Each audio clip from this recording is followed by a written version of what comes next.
వాస్తవంగా రోజుకొక 100 వీడియోల దాకా అవుతాయి. ఇందులో కొన్ని రేపటికి పోస్ట్ చేస్తుంటాను.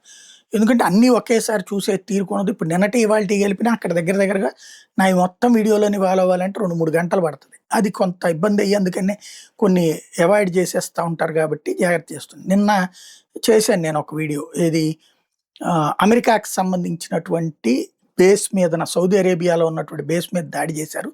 అక్కడ పలు యుద్ధ విమానాలు F-16 నుంచి కొన్ని కోల్పోయినయి అన్నటువంటిది.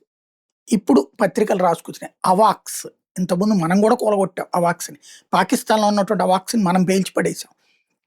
అట్లాంటి అవాక్స్‌ని ఇప్పుడు ఇరాన్‌లో ఉండగా ఇది ఇరాన్ పేల్చేసింది సౌదీ అరేబియాలో. ఇదేంటంటే చుట్టూతో ఉన్నటువంటి విమానాల మూవ్‌మెంట్స్ ఇవన్నిటిని కూడా అబ్జర్వ్ చేస్తది. విజువలైజ్ చేసి హెడ్ క్వార్టర్‌కి పంపిస్తుంటది. వాటి రాడార్స్‌ని ట్రాక్ చేస్తా ఉంటది. అవన్నీ హెడ్ క్వార్టర్‌కి పంపిస్తుంది. దాన్ని బేస్ చేసుకొని అమెరికా మిస్సైల్ దాడులు చేస్తుంది. దాన్ని దెబ్బకొట్టగలిగింది నిన్న ఇరాన్.